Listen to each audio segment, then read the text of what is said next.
Over the course of this campaign, I've laid out a set of policies that will grow our middle class, strengthen our economy in the long term.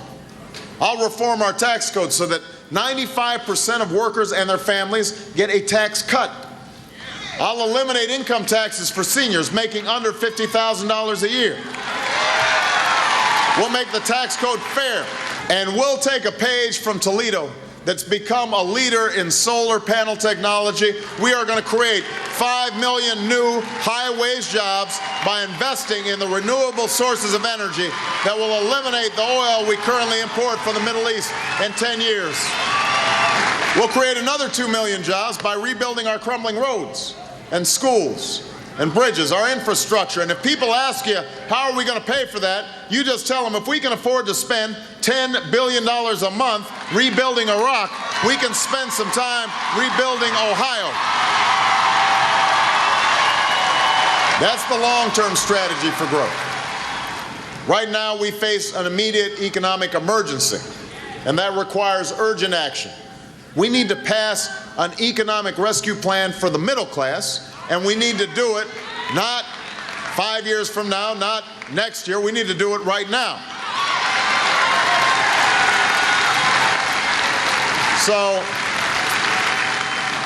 So today I'm proposing a number of steps that we should take immediately to stabilize our financial system, provide relief to families and communities, and help struggling homeowners. It's a plan that begins with one word that's on everybody's mind, and it's easy to spell: J-O-B-S, jobs. We've got to work on jobs. We've already lost 750,000 jobs this year. Some experts say that unemployment may rise to 8% by the end of next year. We can't wait until then to start creating new jobs. And that's why I'm proposing to give our businesses a new American job tax credit. Instead of giving tax credits and tax breaks to companies that ship jobs overseas, what we're going to do is say to American companies, for each new employee you hire in the United States over the next 2 years, you are going to get a tax break. That makes sense.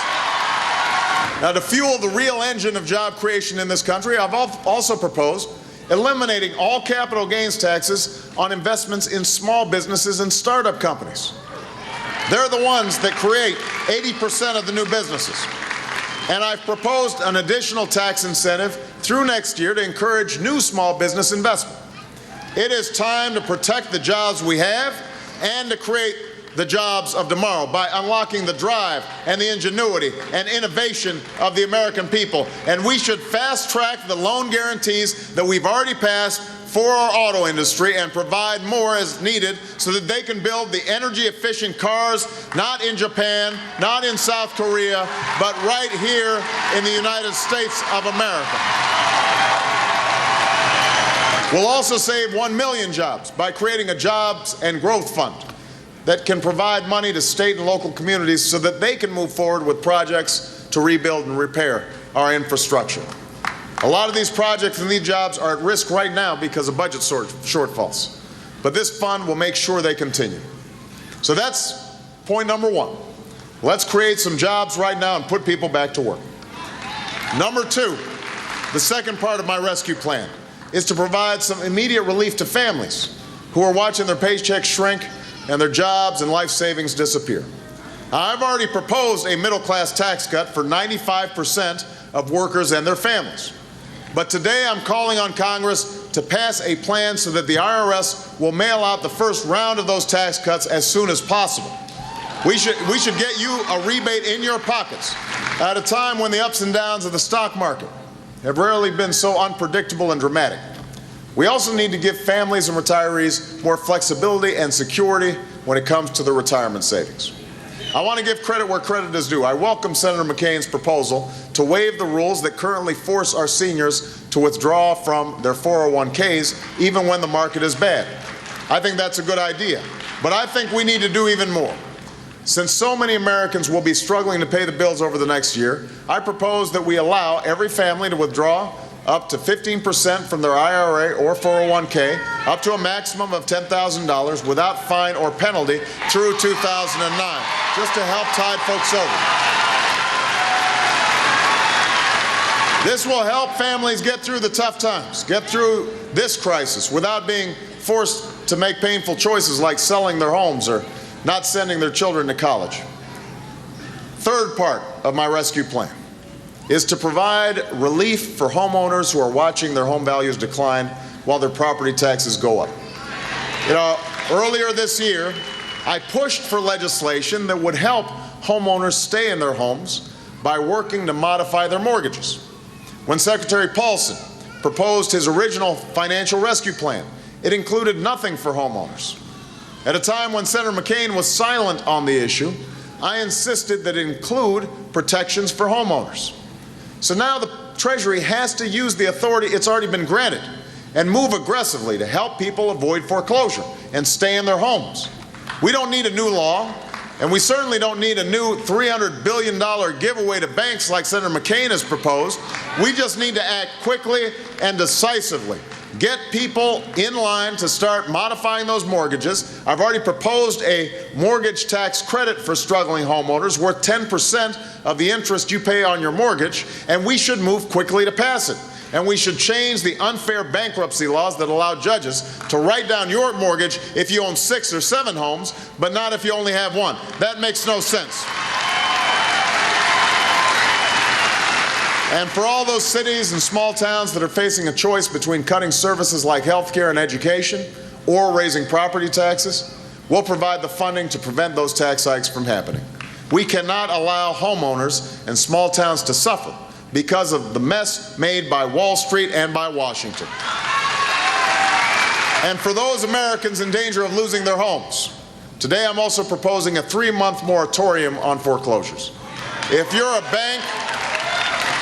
bank or a lender that is getting money from the rescue plan that passed Congress, and your customers are making a good faith effort to make their mortgage payments and renegotiate their mortgage, you will not be able to foreclose on their home for 3 months. We need to give people the breathing room to get back on their feet.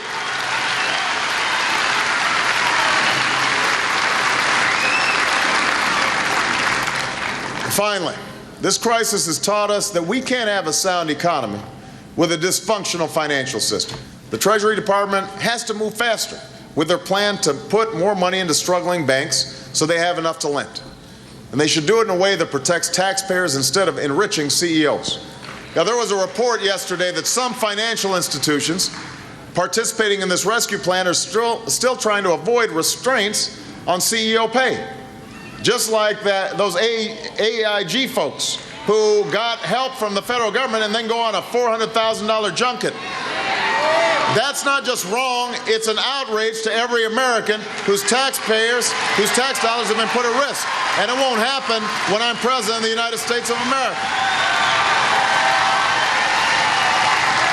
No major investor would ever make an investment if they didn't think the corporation was being prudent and responsible. We shouldn't expect taxpayers to think any differently. And we should also be prepared to extend broader guarantees if it becomes necessary to stabilize our financial system. And I believe that the Treasury should not limit itself to purchasing mortgage-backed securities. It should help unfreeze markets for individual mortgages, for student loans, for car loans, and for credit card loans. Now, I think we need to do even more to make loans available to 2 very important areas of our economy: small businesses and communities. Now, this past Friday, I proposed a small business rescue plan that would create an emergency lending fund to lend money directly to small businesses that need cash for their payroll or to buy inventory. It's what we did after 9/11, and it allowed us to get low-cost loans out to tens of thousands of small businesses. Now, Congress should pass this emergency rescue plan, the rescue plan for Main Street, as soon as possible. If Washington can move quickly to pass a rescue plan for our financial system, there's no reason we can't move just as quickly to pass a rescue plan for our middle class. And if Congress does not act in the coming months, it'll be one of the first things I do as President of the United States of America.